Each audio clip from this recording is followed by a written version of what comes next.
Greetings mga migs! Welcome back sa Buhay na Salita TV. So heto na naman tayo sa ating episode na Tanong Mo, Sagot Ko.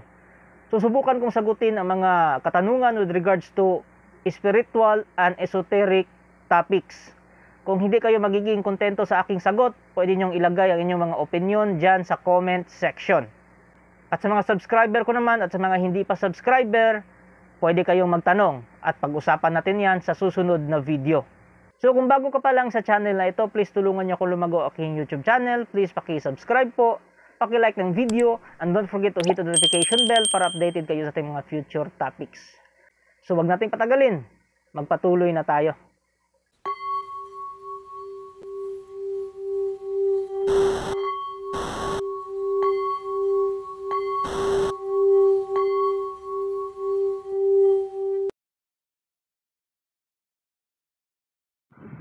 Ang unang tanong ay mula kay Derek.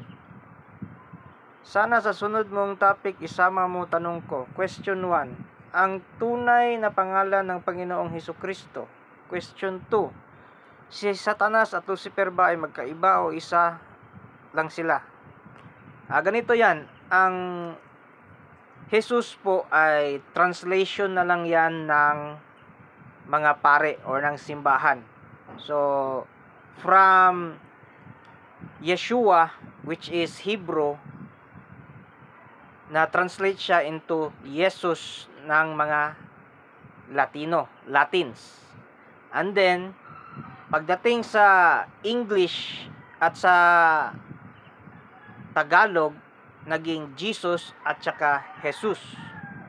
Pati sa Espanyol, Jesus. Pero kung pag-aaralan natin ang linguistic, may mga bagong salita kasi na nag-ugat sa mga sinaunang salita. So tulad ng Jesus ay nag-ugat sa salitang Jesus, which is ang Jesus naman ay nag-ugat sa salita na Yeshua.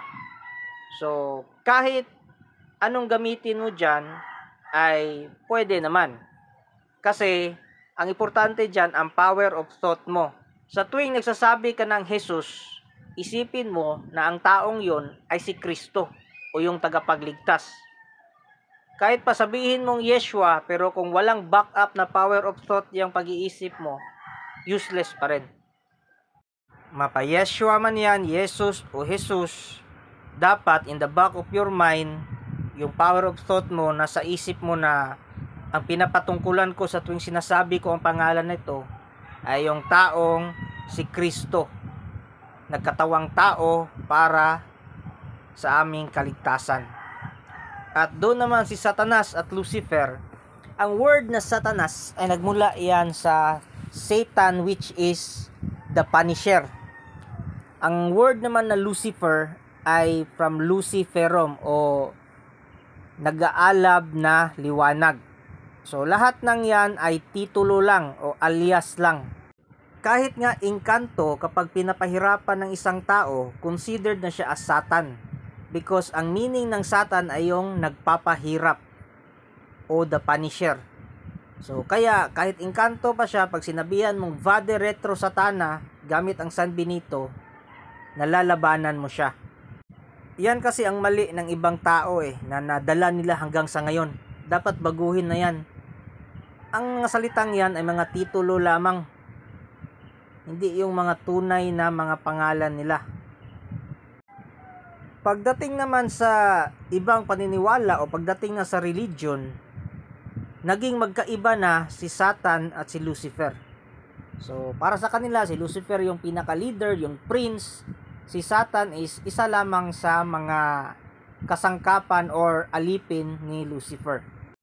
Kasi dapat ang Lucifer ay general term yan sa mga fallen angels. Pero ginawa ng mga relihiyoso o ng nagtayo ng religion na pangalan o titulo ng iisang anghel lamang, which is yung si Samael na nag-revolusyon laban sa kanyang God, which is the Creator. So tanong mo na magkaiba ba sila? Kung pagbabasihan natin ang mga meaning, oo, magkaiba sila. Kasi iba't iba yung kahulugan ng mga salitang yan. Pero kung si Lucifer ay magpapahirap ng isang tao, so considered na siya as Satan. At kung kapwa-tao nagpahirap sa kapwa niya tao, considered na rin na Satanas yung taong yon kasi pinapahirapan niya yung kapwa niya tao. Dahil ang ibig sabihin ng Satanas or Satan ay nagpapahirap o punisher. Ang next question ay mula kay Robin Hood. Uy, si Senador yata to. Good evening bro. Pwede kayang biblical na dasal ang gamiting pambuhay sa medalyon at Trespico at iba pang medalyon ay galing sa simbahang Katoliko o gawa ng okultista lamang? Siyempre, gawa ng okultista, dasal ng okultista kasi ang mga basag sa mga letra na nangdoon, yung mga pangalan ng deity ng mga nangdoon ay mga occult deity. Hindi mo yung matatagpuan sa Bible yung mga pangalan na yon. Pilit lang nilang hinahambing sa Bible. Pero ang totoo, ginagaya lang nilang Katoliko, tapos nililihis nila ng konti para sabihin sila ang legit at alam nila ang lihim.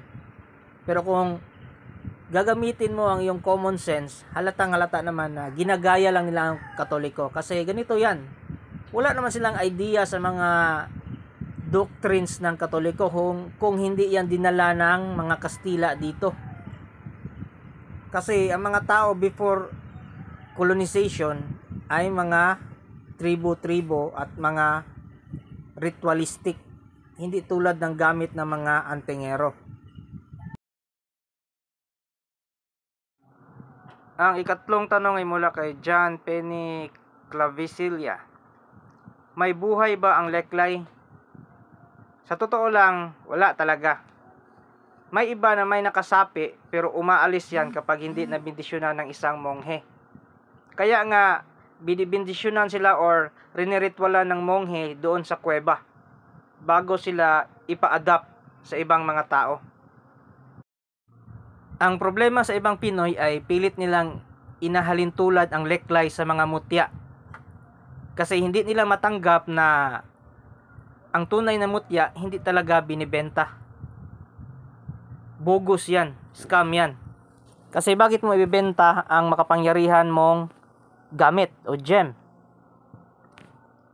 Kaya pinipilit nilang ihalintulad ang mga mutya sa leklay para magbebenta din sila ng leklay, gagawin nilang negosyo. Sa kaso ng monghe kasi iba yan. Niriritwalan yan kasi nilagyan yan ng thought form ng monghe kasabay ng blessing ng deva para magkaroon yun ng guide.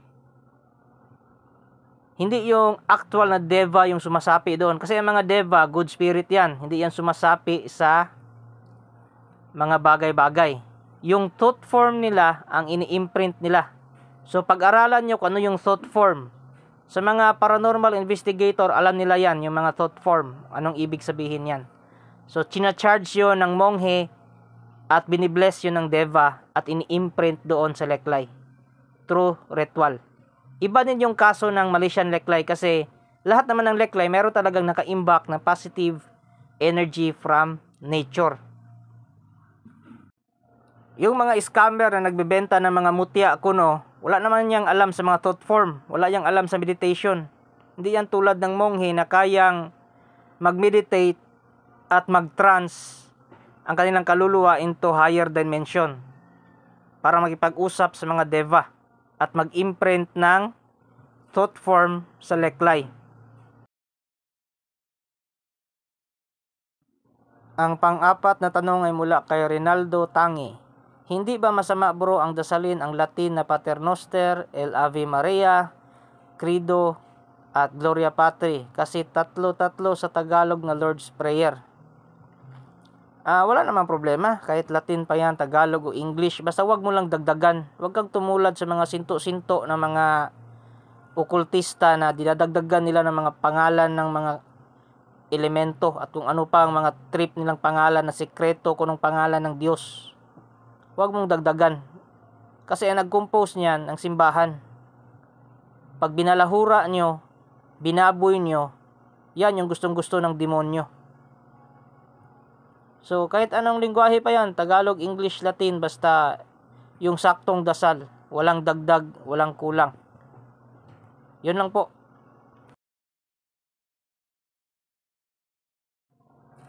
Ang panglimang tanong ay mula kay Stipot Ghost Adventure.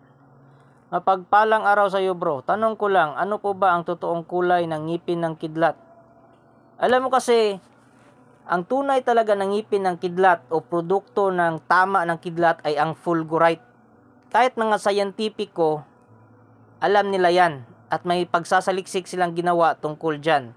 So para yung tube, parang glass tube. So usually puti. Meron nang naninilaw na dahil sa tagal ng panahon, pero kung presko na presko pa yan, puti talaga yan.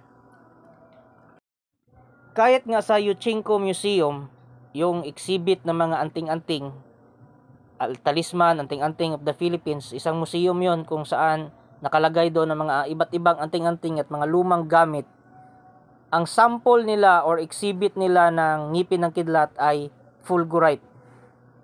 Dito ko lang naman makikita sa YouTube at sa Facebook na ngipin ng kidlat kulay itim. Basalt man yan. Yan yung ginagamit sa spa. Yung ginagawang ventosa after mo magpahilot. So, research about fulgurite. So, makikita mo, mababasa mo doon ng mga information. So, ayun mga migs, kung meron kayong mga opinion o dagdag na mga sagot, i-comment nyo lang dyan sa comment section. O kung meron kayong tanong, i-comment nyo lang dyan para pag-usapan natin sa ating future topics. So, kita kits, until next topic. Thank you.